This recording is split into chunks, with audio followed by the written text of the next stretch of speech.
Chemistry class 9th chapter number 1 और chapter है हमारा बेसिक कंसेप्ट्स।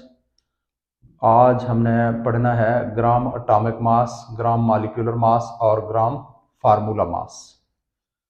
अगर आप चैनल पे नए हैं तो चैनल को सब्सक्राइब करें। इस चैनल के ऊपर आपको क्लास 9 से लेकर क्लास 12 तक केमिस्ट्री के चैप्टर वाइज प्लेलिस्ट मिलेंगे और आप इनसे इस्तेफादा कर सकते हो। स्टार्ट करते हैं। ग्राम एटॉमिक मास क्या है, इधर देखना जरा, बहुत आसान काम है। ग्राम एटॉमिक मास, तो हमने स्टार्ट करना है डेफिनेशन एटॉमिक मास से। एटॉमिक मास क्या कहेंगे? एटॉमिक मास ऑफ ये एटॉमिक मास किसका होता है? एलिमेंट्स का होता है। तो atomic mass of an element, किसी एलिमेंट का एटॉमिक मास। अब आगे देखें, अब इस चीज को देखें, आपने एटॉमिक मास, एलिमेंट का एटॉमिक मास लिखा है। अब हम कहेंगे expressed in grams, expressed in grams is called gram atomic मास। किसी एलिमेंट का मास है, किसी एलिमेंट के एटम का मास है, और उसको अगर हम ग्राम्स में लिख रहे हैं बजाय एएमयू के। वैसे तो हम एटम्स के मास को कैसे लिखते हैं? एएमयू में लिखते हैं, लेकिन अगर हम उसको ग्राम्स में लिख रहे हैं तो उसको हम कहेंगे ग्राम एटॉमिक मास।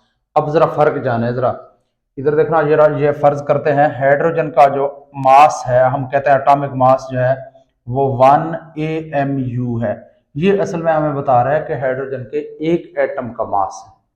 हाइड्रोजन के एक एटम, सिर्फ एक एटम का मास जो है वो 1 AMU है। लेकिन अगर हम यूं लिख रहे हैं H = 1 AMU की बजाय ग्राम लिख रहे हैं, ग्राम, तो यहां पे बता रहा है ये कितने हाइड्रोजन है। ये तो एक हाइड्रोजन है, लेकिन ये 6.02 क्रॉस 10⁻23 हाइड्रोजन है। यानी हाइड्रोजन के 6.02 क्रॉस 10⁻23 एटम का जो मास है वो 1 ग्राम है, लेकिन एक एटम का जो मास है वो 1 AMU है। ये है हाइड्रोजन का एटॉमिक मास। ये क्या हुआ? हाइड्रोजन का एटॉमिक मास। एटॉमिक मास और ग्राम एटॉमिक मास में फर्क है। ये है हाइड्रोजन का एटॉमिक मास, लेकिन ये है हाइड्रोजन का ग्राम एटॉमिक मास। ग्राम एटॉमिक मास। अब जो ग्राम एटॉमिक मास होता है वो हमेशा बराबर होता है किसी भी चीज के 1 मोल के बराबर होता है, और 1 मोल में हमेशा एक नहीं बल्कि 6.02 क्रॉस 10⁻23 पार्टिकल्स होंगे। अगर हम एटॉमिक मास की बात कर रहे हो तो फिर 6.02 क्रॉस 10⁻23 एटम्स होंगे। यानी फर्क ये है कि ये जो आप देख रहे हैं ये हाइड्रोजन के सिर्फ और सिर्फ एक एटम का मास है, जबकि ये जो हम देख रहे हैं ये हाइड्रोजन के एक एटम का मास नहीं है, ये हाइड्रोजन के 1 मोल का मास है। यानी 6.02 क्रॉस 10⁻23 एटम्स का मास है ये। तो ये दोनों में फर्क है। अब एग्जांपल्स देते हैं, आपको बात समझ आ गई होगी। तो एग्जांपल है, जैसे मेरे पास है हाइड्रोजन का एटॉमिक मास। अब मैं एटॉमिक मास लिख रहा हूं इसलिए मैं एक हाइड्रोजन लिख रहा हूं, = 1 ग्राम। इसी तरह से ऑक्सीजन का जो ग्राम एटॉमिक मास है वो है, वैसे तो आप 16 AMU लिखते हैं। अब 16 AMU है ऑक्सीजन के एक एटम का मास है, जबकि 16 ग्राम जो होगा वो ऑक्सीजन के 6.02 क्रॉस 10⁻23 यानी 1 मोल का मास है। अच्छा जी, इसी तरह से मेरे पास है नाइट्रोजन, इसका जो मास है वो 14 ग्राम्स है। मेरे पास है कार्बन, इसका जो मास है वो वैसे 12 AMU हम लिखते हैं, लेकिन अगर हम ग्राम एटॉमिक मास की बात करें तो AMU की बजाय हम यहाँ पे यूनिट क्या लिखेंगे? ग्राम्स लिखेंगे। अब आप यूं भी कह सकते हैं 1 gram of hydrogen is equal to 1 mole of है हाइड्रोजन। हाइड्रोजन के दरअसल 1 मोल के बराबर है, इसलिए इसको मोलर मास भी कहते हैं। इसी तरह से आप कहेंगे 16 ग्राम ऑफ ऑक्सीजन। ऑक्सीजन का अगर आपके पास 16 ग्राम है तो हम कहेंगे is equal to 1 mole of है। दरअसल ये ऑक्सीजन एटम का ऑक्सीजन के 1 मोल एटम का मास है इज इक्वल टू 16 ग्राम्स। इसी तरह से अगर हम बात करें नाइट्रोजन की तो हम कहेंगे 14 ग्राम ऑफ नाइट्रोजन कितने के बराबर है इज इक्वल टू, ये भी 1 मोल के बराबर होता है of is equal to 14 gram. 1 mole of 1 mole of oxygen, यहां कहेंगे 1 mole of 16 gram of oxygen is equal to 1 mole of oxygen atom. Oxygen atom ऊपर भी लिखेंगे हाइड्रोजन एटम। ये भी क्या है 1 mole of 14 gram of nitrogen is equal to 1 mole of nitrogen atom. Nitrogen atom के 1 मोल के बराबर है इसका मास। इसी तरह से अब बात करते हैं ग्राम मॉलिक्यूलर मास की। तो ग्राम मॉलिक्यूलर मास लिखते हुए भी हमने यहां से स्टार्ट करना है। मॉलिक्यूलर मास ऑफ आ। अब एलिमेंट का मॉलिक्यूलर मास नहीं होता, मॉलिक्यूलर मास होता है कंपाउंड का। Molecular mass of a compound. अब बाकी बात सेम है, एलिमेंट की बजाय हमने क्या लिखा, कंपाउंड लिखा। आगे लिखेंगे एक्सप्रेस्ड इन ग्राम्स में जाहिर किया जाए। इज कॉल्ड, इसको हम क्या कहेंगे, is called gram molecular mass. अब इसको भी समझने की कोशिश करते हैं। अब इसी हाइड्रोजन का, ये हाइड्रोजन का एटम है, लेकिन अगर ये H2 की सूरत में है तो अब तो ये दो हाइड्रोजन कंबाइन हुए हैं। अब ये हाइड्रोजन का मॉलिक्यूल है, ये कितने के बराबर होगा, एक हाइड्रोजन का मास 1 ग्राम, तो 2 हाइड्रोजन यहाँ पे कंबाइन है इज इक्वल टू 2 ग्राम। ये 2 ग्राम हमेशा होता है is equal to 1 mole of H2। 1 mole H2 के बराबर होगा। अच्छा जी, दो चीजें हैं, एक है H2 इज इक्वल टू, इसका आप मास यूं लिखते हो 2 AMU, वैसे 2 AMU है हाइड्रोजन के, ये हाइड्रोजन के एक मॉलिक्यूल का मास है, या हाइड्रोजन का मॉलिक्यूलर मास है। जबकि ये जो हम बता रहे हैं ये हाइड्रोजन का ग्राम मॉलिक्यूलर मास है, हाइड्रोजन के 1 मोल का मास है। यानी ये तो हाइड्रोजन के 1 मॉलिक्यूल का मास हम बता रहे हैं, जो है 1 मॉलिक्यूल नहीं बल्कि हाइड्रोजन के 1 मॉलिक्यूल का मास यहां बता रहे हैं 2 AMU है। जबकि हाइड्रोजन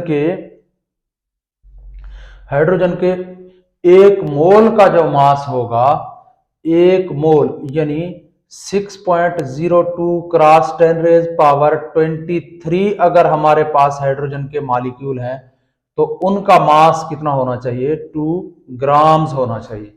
ग्राम ज्यादा है, AMU तो बहुत कम, यानी सिर्फ 2 हाइड्रोजन के एटम जब कंबाइन होकर एक मॉलिक्यूल बनाते हैं तो वो सिर्फ 2 AMU है।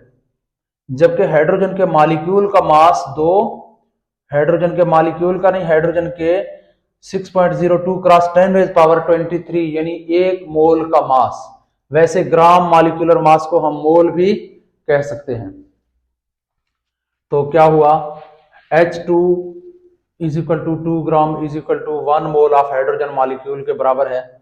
इसी तरह से उसी को ले लेते हैं ऑक्सीजन के, ये ऑक्सीजन का एटम है तो वो ग्राम एटॉमिक मास आ गया। फिर ऑक्सीजन का मॉलिक्यूल जो है 16 को 2 से मल्टीप्लाई करें तो 32 यहां पे लिखेंगे ग्राम्स। ये भी ऑक्सीजन के 1 मोल का मास है, एक मॉलिक्यूल का नहीं, 1 मोल का मास है। अच्छा जी, इसी तरह से नाइट्रोजन और कार्बन का तो खैर नहीं हो सकता कार्बन, और उसके बाद है कोई और ले लेते हैं, H2O ले लेते हैं, पानी का मॉलिक्यूलर मास बनेगा 18, क्योंकि 2 हाइड्रोजन का 2, ऑक्सीजन का 16, तो 18 ग्राम्स। अब इसके 18 ग्राम का मास कितने के बराबर है? 1 mole of H2O molecule. H2O के 1 मोल मॉलिक्यूल्स के बराबर होता है। अब ग्राम फार्मूला मास, ये फार्मूला मास होता है हमेशा आयोनिक कंपाउंड का। किसका होता है? आयोनिक कंपाउंड का। तो हम लिखेंगे फार्मूला मास, फार्मूला यहां से स्टार्ट करना होता है, formula mass of an ionic compound, ionic compound. अब यहां पे कंपाउंड नहीं लिखेंगे, आयोनिक कंपाउंड लिखेंगे। क्यों? क्योंकि फार्मूला मास होता आयोनिक कंपाउंड का है। Formula mass of an ionic compound as expressed in grams, gram में जाहिर करना। बाकी सारी चीजें सेम है, आपने इस चीज को काबू रखना है, आयोनिक कंपाउंड को। As expressed in grams is called, क्या कहलाएगा? Is called gram formula mass. और यहां पे आयनिक कंपाउंड हमारे पास है NaCl, NaCl, सोडियम क्लोराइड एक आयनिक कंपाउंड है। इसका मास कितना है? सोडियम का 23 है एटॉमिक मास, जबकि क्लोरीन का कितना है? 35.5। दोनों को जमा करेंगे तो आएगा 58.5 ग्राम्स। अब हम मास को ग्राम्स में लिखेंगे। ये हमेशा किसी भी चीज के 1 मोल के बराबर है। 1 मोल मीन 6.02 क्रॉस 10⁻23 फार्मूला यूनिट्स का मास है।